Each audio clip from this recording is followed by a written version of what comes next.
Jawabnya terlebih dahulu kepada pasangan Bapak Ali Ibrahim Bau dan juga Bapak Yohanes Madibuy. Berkenan untuk memilih terlebih dahulu ada F, G, dan H. Bapak berdua milih yang mana? G. G. Golf. Mohon berkenan untuk menyimaknya. Kabupaten Teluk Bintuni terkenal dengan kawasan mangrove terluas di Indonesia. Apa program yang Bapak berdua tawarkan dalam pengelolaan dan pengembangan kawasan mangrove yang konservatif dan berdaya guna? Waktu Bapak berdua menjawab selama 2 menit dimulai dari kata pertama yang Bapak berdua ucapkan. Silahkan. Kalau kami berdua terpilih jadi Bupati dan Wakil Bupati Kabupaten Bintuni, maka terkait dengan kawasan mangrove, kami akan membuat ekowisata. Jadi wisata yang berdasarkan ekosistem, di mana kami akan tetap melestarikan mangrove-mangrove yang ada. Mangrove yang mati kita akan rehab kembali supaya dia tumbuh dan berkembang dan menjadi objek wisata yang bisa mendatangkan devisa bagi daerah maupun bagi negara. Selain itu, kita membangun kotek-kotek yang bisa ramah lingkungan karena kita tahu bahwa sekarang ini sampah plastik sangat dominan dan mengairi kawasan Kali Teluk Bintuni.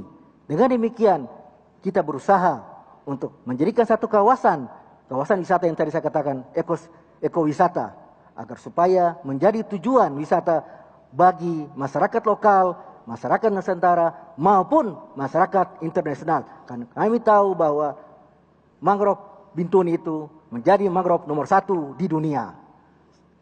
Masih ada 50 detik Bapak, silakan ditambahkan. Baik, untuk hutan mangrove itu sangat penting. Sehingga ke depan ketika kami terpilih menjadi Bupati dan Wakil Bupati, program dalam ekowisata itu yang akan kita buat. Kita akan membuat sesuatu ekowisata yang bisa berguna untuk masyarakat Teluk Bintuni. Sudah cukup? Baik, terima kasih. Selanjutnya silakan Bapak tanggapi dalam durasi waktu 1,5 menit, Pak. Ya, terima kasih. Ide dari paslon nomor 1 itu bagus sekali. Cuma disayangkan karena kawasan mangrove Teluk Bintuni adalah kawasan cagar alam yang notabene-nya kita tidak boleh mengutak-atik semua biota bahkan tumbuhan yang ada di dalam. Kira-kira seperti apa yang ditawarkan untuk ekoturisme yang ditawarkan? Masih ada 1 menit, Pak. Ditambahkan atau langsung dijawab? Langsung dijawab saja, boleh di stop terlebih dahulu. Baik, silahkan Anda tanggapi 1,5 menit, Bapak. Betul, apa yang dikatakan oleh paslon nomor 2 bahwa mereka mengakui bahwa kita itu yang paling terbaik untuk ekowisata.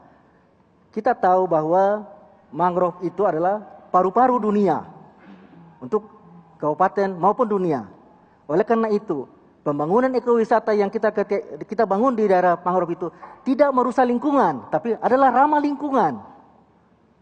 Di mana kita membangun dengan memperhatikan budaya dan kearifan lokal yang ada di sekitar masyarakat yang ada di sekitar mengidami mangrove. Sehingga hubungan sinergi antara masyarakat budaya dengan mangrove ini menjadi kehidupan yang harmonis. Dan ada sinergitas antara pembangunan ekowisata dengan budaya-budaya yang ada di sekitar mangrove itu. Karena kita tahu bahwa budaya orang Papua sangat tinggi. Sehingga pembangunan ekosistem tentang mangrove tujuan wisata itu menjadi hal yang penting. Dan kita bisa mendapat devisa dari mangrove tersebut. Selain itu, kita tahu bahwa bagaimana kita menjaga cagar budaya itu bisa kita minta kepada berapa menteri untuk bisa mengizinkan kami. Karena itu harus ada SKB from itu. Menteri Lingkungan Hidup, Menteri Kehutanan, dan Menteri Pariwisata. Terima kasih. Terima kasih. Boleh ditarik? Silakan Bapak tanggapi responnya 1,5 menit. Iya, saya kira regulasi itu harus dibuat. Mungkin penting harus merubah status kawasan dulu. Ke misalnya Taman Nasional agar mudah untuk dikelola dalam rangka rekayasa menjadi objek wisata dan lain sebagainya. Tapi perlu diingat juga bahwa saat ini pengelolaannya ada di pusat, di Kementerian Kehutanan dan Lingkungan Hidup yang telah menetapkan itu sebagai cagar alam. Dan Kabupaten Teluk Bintuni hampir tidak punya kewenangan sama sekali. Lalu kira-kira apa yang bisa saudara lakukan kalau keterbatasan kewenangan yang ada pada diri kita? Sementara misalnya kita lihat bahwa terjadi degradasi kawasan cagar alam mangrove Teluk Bintuni. Waktu masih 42 detik Bapak untuk bisa menanggapi, mau ditambahkan? Cukup. Tanggapannya? Cukup. Dicukupkan saja? Baik, terima kasih. Saya boleh minta tepuk tangan untuk sesi yang pertama ini. Selanjutnya silakan pasangan calon nomor urut 2 untuk memilih pertanyaan yang ada di belakang saya. Silakan Bapak berdua, ada F dan juga H. Mana yang Bapak pilih? F. F. Mohon berkenan untuk disimak Bapak. Pandemi COVID-19 berdampak terhadap seluruh sendi kehidupan masyarakat, baik perekonomian, pembangunan, dan juga layanan publik. Apa solusi strategis yang diambil untuk mengatasi persoalan tersebut? Waktu Bapak berdua menjawab 2 menit dimulai dari kata yang pertama. Ya, jadi PMK 2 itu sudah menindaklanjuti beberapa regulasi dan kebijakan dari pemerintah pusat dan juga provinsi, antara lain membentuk tim kesehatan dan tim dampak. Kami juga menyiapkan anggaran untuk penanganan COVID. Ya. Kami juga membangun koordinasi dan kerjasama lintas sektor, baik dengan menghadirkan masyarakat dan stakeholder yang ada, TNI Polri, dan semua tokoh-tokoh agama. Kami duduk bersama dan merumuskan kebijakan-kebijakan. Lalu kami juga sudah melakukan sosialisasi, menerapkan protokoler kesehatan kepada masyarakat dan stakeholder lainnya. Kami juga mengadakan lab PCR pertama ya di Papua, membangun ruang isolasi di RSUD, dan menyiapkan tempat isolasi terpusat. Serta kami mengantisipasi dan menggratiskan biaya swab dan rapid test. Kami juga membentuk pos-pos screening di setiap jalur masuk, baik darat, laut, dan udara, di seluruh kawasan Teluk Bintuni.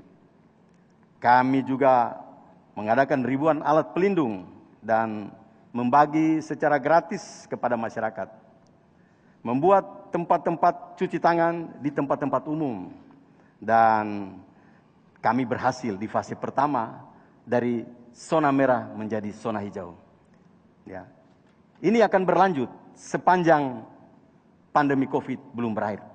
Teknik dan metode ini akan tetap kami lanjutkan. Nah, karena cukup berhasil. Pada penularan fase kedua, lebih sekitar 670-an. Tapi kami bisa menyembuhkan dan tinggal tersisa 20 orang yang Baik, saja. waktu Bapak habis. Silahkan ditanggapi jawabannya selama 1,5 menit Bapak. Apa yang dilakukan oleh paslon nomor 2, saya tidak bisa mengatakan itu betul semuanya ya. Karena apa? Kami lihat bahwa tempat rehabilitasi untuk masyarakat yang terkena COVID pandemi itu di Kampung Mesina itu tidak difungsikan secara baik. Kenapa? Setelah kami teliti bahwa fasilitas yang ada di sana tidak bisa memadai untuk karantina isolasi mandiri di Kampung Mesina. Sehingga yang terjadi adalah isolasi mandiri di rumah. Dan pertanyaan kami, di tengah di tengah pandemi COVID ini, masyarakat terpuruk dalam daya beli.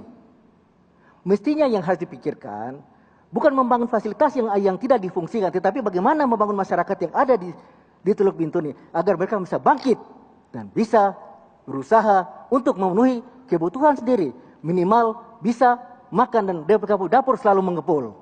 Saya kira itu yang saya sampaikan. Masih ada waktu 28 detik, mau ditambahkan dicukupkan saja. Boleh kita stop terlebih dahulu? Baik, silahkan Bapak.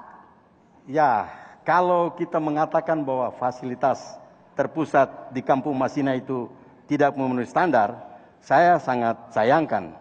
Karena itu kita sudah menjustifikasi bahwa penduduk Mesina yang punya rumah itu, mereka juga tidak layak hidup. Tapi mereka hidup di tengah-tengah pandemi ini. Jadi menurut saya ini pilihan-pilihan tersulit. Tetapi bagi kita adalah masyarakat dan juga kita semua harus paham bahwa kondisi ini kondisi darurat dan kita tidak bisa memilih kecuali bagaimana berupaya. Satu pilihan adalah tetap pada isolasi mandiri. Tetapi kalau memang terpaksa, kita juga lakukan. Tidak hanya di Kampung Masina, tapi kita juga menyiapkan. Seperti sekarang kita sedang menyiapkan merehabilitasi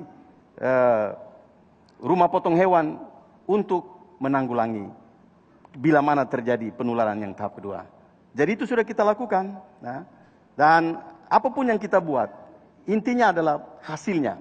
Dan saat ini kita berhasil menekan dari 600 lebih penderita COVID-19. Sekarang tinggal 17 di saat ada dalam perawatan. Demikian. Dicukupkan, Pak? Baik, cukup. Kita stop dulu. Oke. Baik, Bapak, silahkan ditanggapi 1,5 menit.